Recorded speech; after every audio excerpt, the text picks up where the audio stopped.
Welcome to the power education. Power education के YouTube channel पर आप लोग का बहुत बहुत स्वागत है दोस्तों। जैसा कि हमने पहला वीडियो आप लोग के लिए अनसॉल्व का बताया कि यहाँ पर क्लास 10 और 12 के अनसॉल्व पेपर को सॉल्व करवाया जाएगा अग्रवाल पब्लिकेशन का। तो पहले वीडियो में बहुत प्यार और स्नेह देने के लिए बहुत बहुत धन्यवाद सभी लोग का। तो आज हम लोग पहले ही वीडियो का मतलब हम लोगों ने भौतिक विज्ञान का सेशन कंप्लीट कर लिया था। आज हम लोग उसी 2022 का साइंस का विज्ञान वर्ग मतलब बोल सकते हैं केमिस्ट्री का पोर्शन सॉल्व करेंगे। तो यहाँ हमारे पास क्या है 2022 सेट वन और कोड जो है set one code B J और ये क्लास 10th और साइंस इतना है दोस्तों। तो चलिए हम लोग स्टार्ट करते हैं। तो शुरुआत हमारी कहाँ से होगी। पहला क्वेश्चन हमारे पास है खंड खा का। खंड खा जो होता है आपका रसायन विज्ञान, डेट मीन्स केमिस्ट्री होता है। तो बोल रहा है शुद्ध जल का पीएच मान क्या होता है दोस्तों। तो 5 का है। शुद्ध जल का पीएच मान क्या होता है तो आप लोग जानते हैं शुद्ध जल का पीएच मान जो होता है 7 होता है। तो करेक्ट आंसर क्या हो जाएगा दोस्तों 7। खा में क्या दिया गया है, खा में दिया गया है अम्ल से हाइड्रोजन हटाने वाला धातु क्या है। अम्ल से हाइड्रोजन हटाने वाला धातु क्या है। आपके ऑप्शंस हैं जिंक है, कॉपर है और एजी है, चांदी है और एचजी पारा है। तो यहाँ पर दोस्तों जेड एन आपका राइट आंसर होगा। मतलब इसके लिए हमने तीसरे चैप्टर में पढ़ा है धातु और अधातु में कि हमारे पास एक होता है रासायनिक सक्रियता श्रेणी या सक्रियता श्रेणी। तो उसमें होता क्या है कि जो धातु कोई धातु ऊपर है तो अपने नीचे वाले को क्या कर लेते हैं, विस्थापित कर देते हैं। ठीक है दोस्तों, तो वही सही वाला है टॉपिक। तो तीसरा हमारे पास गा है। गा में क्या है दोस्तों, प्रोपेन का रासायनिक सूत्र क्या है। प्रोपेन का रासायनिक सूत्र, प्रोपेन का रासायनिक सूत्र। तो दोस्तों प्रोपेन का जो रासायनिक सूत्र है ये हमारे पास होता क्या है, प्रोपेन एन मतलब ये हमारा एल्केन से आ रहा है। एल्केन का फार्मूला क्या होता है, एल्केन। तो बच्चा एल्केन का फार्मूला क्या होता है, CnH2n+2। तो प्रोपेन मतलब प्रोपेन कब आएगा, मेथ एथ प्रोप ये आपका मेथ हो गया। मेथ का मतलब 1, मेथ एथ का मतलब क्या हो गया 2 और प्रोप का मतलब क्या हो गया 3। n बराबर 3 के लिए आपका क्या हो जाएगा, याद रखिए Cn मतलब C3H 2 × 3 प्लस में 2 तो मिलेगा C3H 2 × 6 2 8। तो आपका राइट आंसर कौन सा हो जाएगा, राइट आंसर आपका सेकंड वाला होगा दोस्तों। ठीक है, अगला हमारे पास है क्वेश्चन नंबर 6 का है। क्वेश्चन नंबर 6 का है। क्वेश्चन नंबर 6 का में क्या है दोस्तों, क्वेश्चन नंबर 6 के का में क्या है दोस्तों, इसमें बोल रहा है CH3 CH2, यहाँ बोल रहा है CH3 CH2 और CH2। इसका में बताना IUPAC नेम। तो दोस्तों क्या करते हैं, इसमें सभी देखो 3 2 2 2 और 2 है, तो इस इधर 3 है।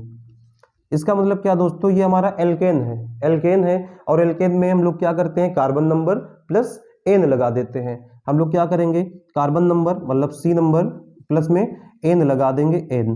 तो यहाँ से क्या है देखो, carbon number meth eth pro but, तो यहाँ पर क्या होगा ब्यूट प्लस में एन लगाएंगे तो क्या बन जाएगा ब्यूटेन। क्या बन जाएगा, ब्यूटेन बन जाएगा, ब्यूटेन। तो ये दोस्तों क्या हो जाएगा, हमारा आंसर हो जाएगा। अगला इसी में सेकंड है, अगला क्या है CH3COOH। तो ये दोस्तों हमारे पास होता क्या, एसिटिक अम्ल बोलते हैं वैसे तो याद देखो ये जो है इसे बोलते हैं कार्बोक्सिलिक समूह, मतलब ओइक इसमें लगा देते हैं। इसमें क्या लगा देते हैं, ओइक अम्ल जोड़ देते हैं। तो देखो ये मेथ हो गया, ये एथ हो गया, मेथ एथ, कार्बन नंबर 2 है, इसमें ओइक जोड़ेंगे तो बन जाएगा एथेनोइक बन जाएगा। तो ये हमारे पास क्या आएगा, राइट आंसर आएगा। अब हम लोग इसी का खा नंबर करते हैं। तो दोस्तों खा नंबर में बोला गया है, खा नंबर में बोल रहा है कि मेंडलीव का आवर्त नियम क्या है, इसकी व्याख्या कीजिए 2 नंबर में। मेंडलीव का आवर्त नियम, मेंडलीव का आवर्त नियम। तो दोस्तों मेंडलीव ने क्या बताया था, मेंडलीव ने बताया था कि जो तत्व के भौतिक और रासायनिक गुण हैं, जो तत्व के भौतिक और रासायनिक गुण हैं उनके परमाणु भार के आवर्ती फलन होते हैं। मतलब जो तत्व के भौतिक और रासायनिक गुण हैं, भौतिक और रासायनिक गुण हैं, भौतिक और रासायनिक गुण वो जो होते हैं परमाणु भार के आवर्ती फलन होते हैं। परमाणु भार के आवर्ती फलन, आवर्ती क्या होते हैं, फलन। ठीक है दोस्तों, मतलब अगर हम लोग किसी एक तत्व के बारे में पढ़ ले या अगर किसी का भी परमाणु भार बराबर है, एक जैसा है, तो उसके जितने भी गुण होंगे सब आपस में क्या करेंगे, मैच करेंगे दोस्तों।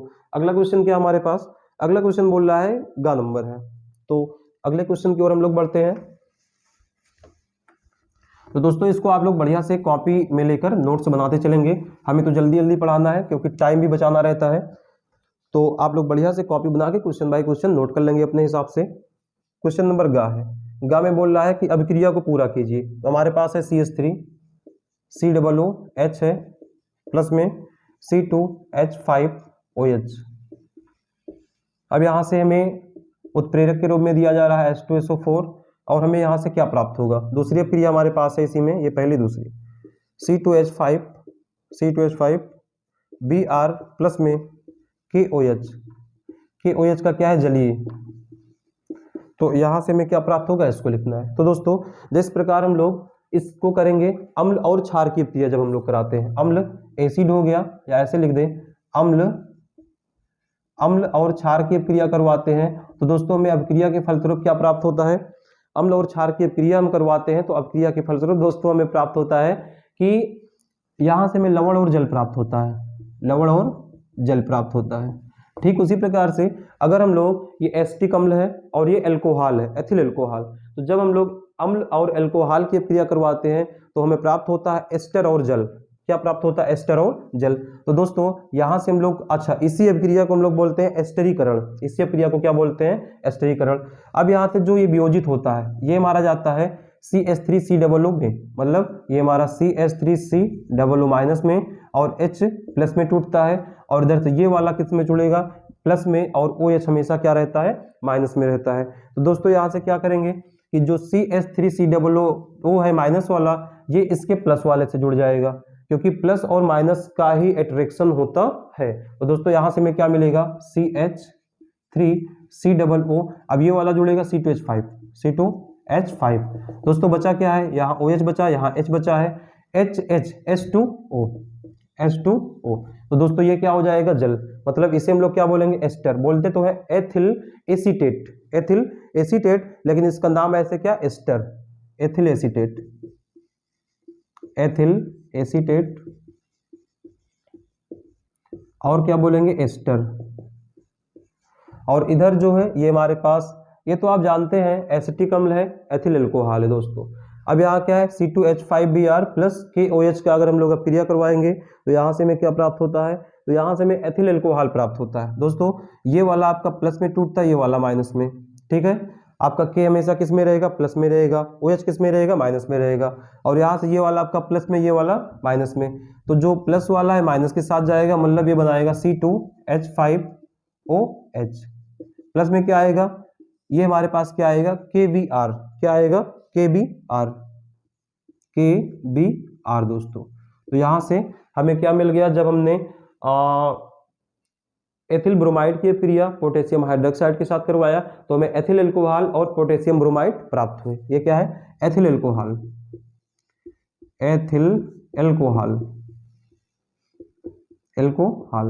और यहाँ से क्या प्राप्त हुआ, इसे हम लोग क्या बोलेंगे, पोटेशियम ब्रोमाइड।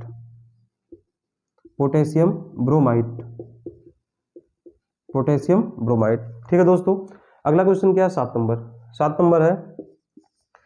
बोल रहा है कि धावन सोडा तथा मीठे सोडा का रासायनिक सूत्र और नाम लिखिए। तो दोस्तों धावन सोडा का क्या होता है, धावन सोडा का सूत्र, तो धावन सोडा क्या होता है, मतलब कपड़ा धुलने वाला सोडा। एक दूसरा क्या है, खाने का सोडा। खाने का सोडा मतलब हो गया मीठा सोडा, मीठा सोडा दोस्तों। तो धावन सोडा का फार्मूला क्या होता है?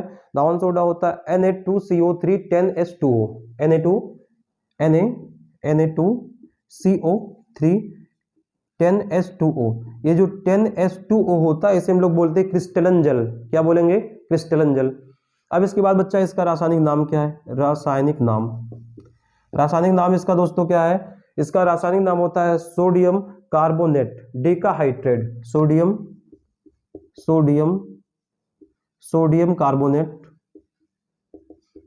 कार्बोनेट डेकाहाइड्रेट दोस्तों। खाने का सोडा क्या होता है? NaHCO3 दोस्तों। इसका नाम क्या होगा? Sodium bicarbonate. सोडियम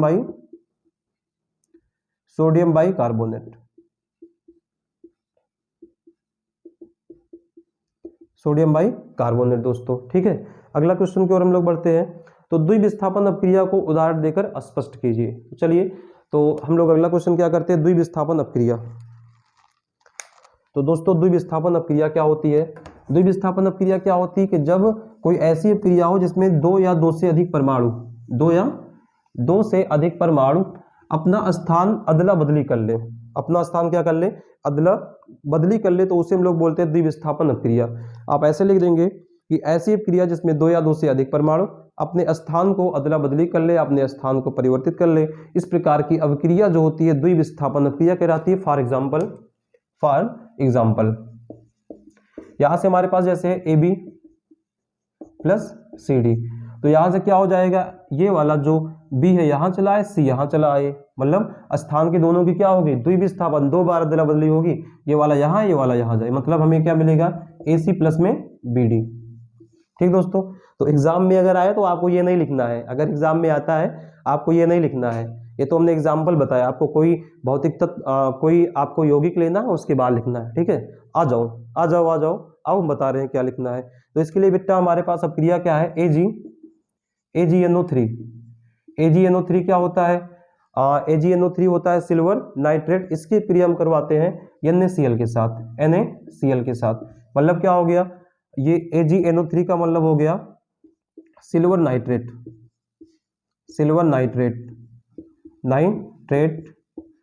ये हमें क्या प्राप्त हुआ? सोडियम क्लोराइड प्राप्त हुआ दोस्तों, सोडियम क्लोराइड। ठीक है, शेर न्यू आ जाओ जल्दी से, छोड़ना नहीं। एक क्वेश्चन हम लोग करेंगे। तो यहां से हमें क्या प्राप्त होगा? ये आपका प्लस में जाता है, ये माइनस में, ये आपका प्लस में जाएगा और ये वाला माइनस में। तो यहां से हमें क्या मिलेगा? AgCl। हमें यहां से क्या मिलेगा? AgCl। और यहां से ये प्लस ये माइनस, ये वाला इनके साथ में NaNO3 दोस्तों मिलेगा। इसे हम लोग क्या बोलेंगे? Silver chloride.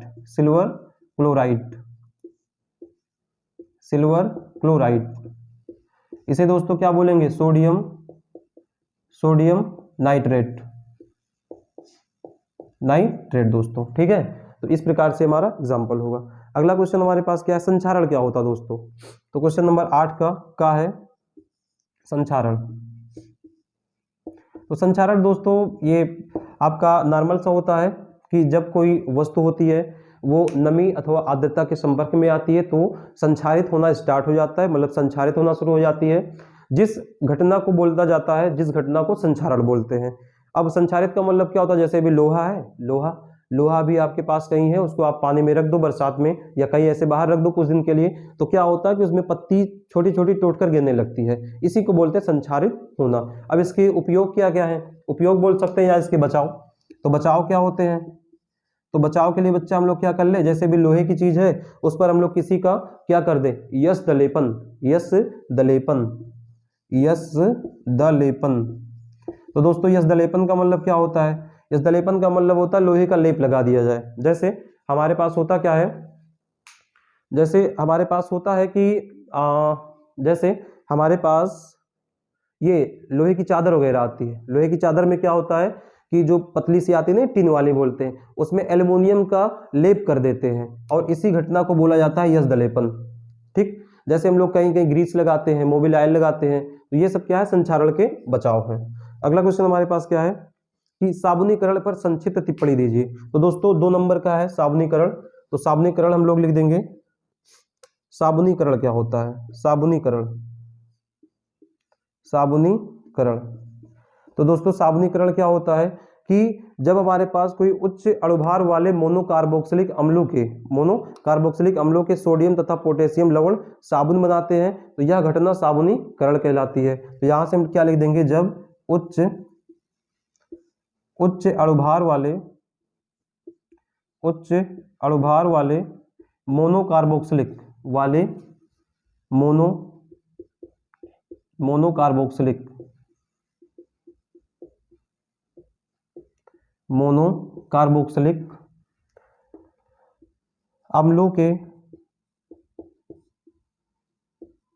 अम्लों के सोडियम तथा, ये तथा है, तथा पोटेशियम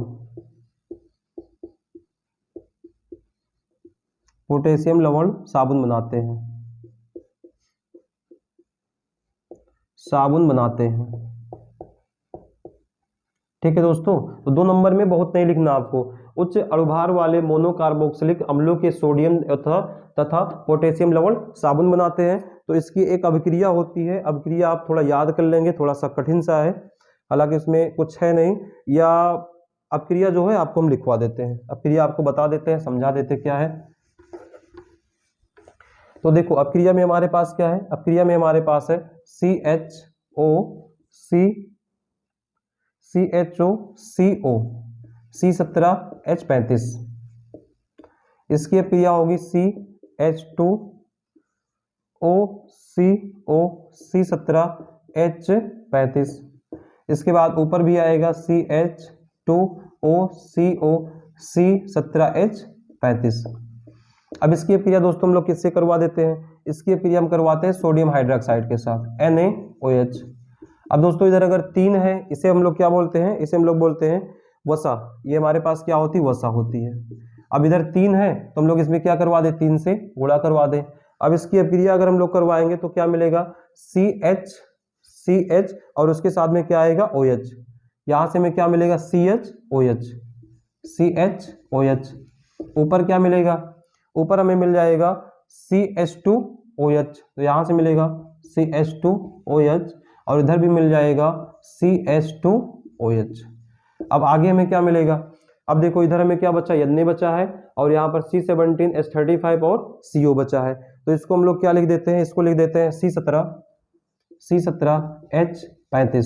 C17 हो गया, H35 हो गया। अब इसके बाद इधर से हमारे पास CO बचा है, इधर से क्या बचा है? OH बचा है दोस्तों। तो इसको हम क्या लिख देते हैं? COO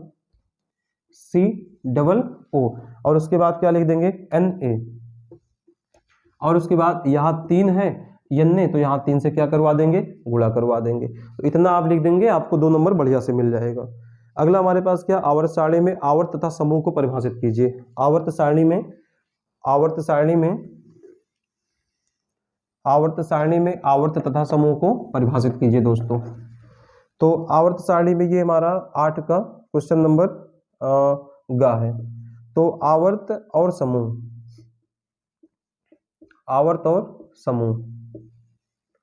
तो दोस्तों आवर्त क्या होता है? आवर्त का मतलब हो गया कि अगर हमारे पास कोई क्षैतिज रेखा है, कोई क्षैतिज कॉलम है, या अगर कोई हमारे पास क्षैतिज रेखा है जिसे हम लोग आवर्त बोलते हैं, तो किसी भी क्षैतिज रेखा को हम आवर्त बोलते हैं। समूह क्या होता है? कोई ऊर्ध्वाधर रेखा है तो उसे हम लोग क्या बोलेंगे? समूह बोलते हैं। तो इसको हम लोग ऐसे डिफाइन कर सकते हैं, बाकी इसमें कुछ करना नहीं है। ठीक है दोस्तों, फिर अगला हमारे पास क्या? अथवा में इसी का है रिडॉक्स अपक्रिया। क्या है? रिडॉक्स अपक्रिया। रिडॉक्स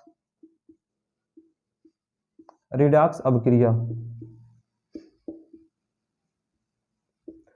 तो रिडॉक्स अपक्रिया में क्या है दोस्तों? रिडॉक्स अपक्रिया क्या होती है कि ऐसी अपक्रिया जिसमें अपचयन, किसी एक पदार्थ का अपचयन हो, किसी दूसरे पदार्थ का उपचयन हो, तो इस प्रकार की अपक्रिया को हम क्या बोलेंगे? रिडॉक्स अपक्रिया। एक पदार्थ में क्या होगा? ऑक्सीजन की कमी आएगी, एक में ऑक्सीजन की वृद्धि होगी, तो इस प्रकार की अपक्रिया को हम क्या बोलेंगे? रिडॉक्स अपक्रिया।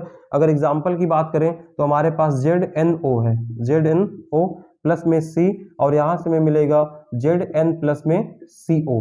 तो देखो एक में क्या हो रहा है? कमी हो रही किसकी? ऑक्सीजन की। अगर ऑक्सीजन की कमी होती तो इसे हम लोग क्या बोलते हैं? अपचयन। अपचयन, अपचयन को बोलते हैं रिडक्शन, रिडक्शन, रिड्यूस हो रहा है, ऑक्सीजन की कमी हो रही है यहाँ पर, और यहाँ क्या हो रहा है, ऑक्सीजन बढ़ रहा है, इसे बोलेंगे उपचयन, उपचयन दोस्तों। उपचयन को क्या बोलते हैं, ऑक्सीडेशन, उपचयन को क्या बोलते हैं, ऑक्सीडेशन। तो कोई ऐसी अपक्रिया हो जिसमें एक पदार्थ का अपचयन हो, दूसरे पदार्थ का उपचयन हो, तो इस प्रकार की अपक्रिया को हम क्या बोलते हैं, रिडक्शन अवक्रिया, सॉरी रेडॉक्स अवक्रिया दोस्तों, रेडॉक्स अवक्रिया। ये जो रेडॉक्स होता है RED और OX से मिलकर बना होता है, ये RED इसका लिया गया RED, और ये क्या है OX, मतलब रिडक्शन और ऑक्सीडेशन, ऑक्सीडेशन से मिलकर जो अपक्रिया बनती है उसे हम लोग क्या बोलते हैं, रेडॉक्स अपक्रिया। उसके बाद दोस्तों हमारे पास है मेंडलीव की आवर्त सारणी की विशेषताएं। तो मेंडलीव की आवर्त सारणी की विशेषताएं, लास्ट क्वेश्चन है, मेंडलीव की आवर्त सारणी की, मेंडलीव की आवर्त सारणी, आवर्त सारणी की विशेषताएं, आवर्त सारणी की विशेषताएं।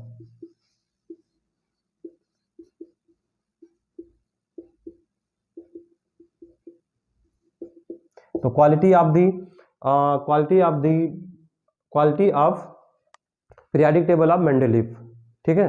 तो सबसे पहली क्वालिटी इनकी क्या थी, इन्होंने बताया कि जो मेंडलीव की आवर्त सारणी थी उसमें तत्वों को रखा गया है परमाणु भार के बढ़ते क्रम में, परमाणु भार के बढ़ते क्रम में, परमाणु भार के बढ़ते क्रम में, बढ़ते क्रम में दोस्तों। तो परमाणु भार के बढ़ते क्रम का मतलब हो गया, और जहां पर इनको पता चला कि कुछ विशेष तत्व के लिए जगह है उसको बीच बीच में छोड़ दिया गया कि अगर इस तत्व की खोज हो जाएगी तो उसको हम यहाँ पर रख देंगे। उसके बाद हमारे पास क्या है, उसके बाद दूसरा है हमारे पास दोस्तों, उसके बाद दूसरा हमारे पास है कि इस जो आवर्त सारणी में 12 पंक्तियां हैं, क्या है, 12 पंक्तियां हैं, ठीक है दोस्तों। उसके बाद तीसरा क्या है, इसमें 8 ऊर्ध्वाधर कॉलम है, जिसे हम लोग समूह बोलते हैं, जिसे हम लोग क्या बोलते हैं, समूह बोलते हैं। तो दोस्तों ये है परमाणु भार के बढ़ते क्रम में 12 पंक्तियां जिसे हम लोग क्षैतिज रेखा भी बोलते हैं, 8 ऊर्ध्वाधर कॉलम है जिसे हम लोग समूह बोलते हैं। इस प्रकार से कुछ दोस्तों 2022 सेट 1 का बीजे का जो बीजे सेट है उसका हमारे पास फिजिक्स का हमने पहले करवा दिया, केमिस्ट्री का आज करवा दिए। केमिस्ट्री का सेशन खराब हुआ और समाप्त हुआ। और दोस्तों अगर आप फिजिक्स वाला नहीं देखे हैं तो उस फिजिक्स वाले का लिंक जो है इस वीडियो के डिस्क्रिप्शन में हम लिंक डाल दे रहे हैं, पहले आप उसको देखें, उसके बाद इस वीडियो को देखें, और इसके बाद हम लोग कल या अगले दिन मिलेंगे 2022 का सेट नंबर 2 का, ठीक है। तब तक के लिए हंसते रहिए, मुस्कुराते रहिए और पढ़ाई करते रहिए, और वीडियो अच्छी लगे तो सब्सक्राइब शेयर कमेंट जरूर करें। धन्यवाद।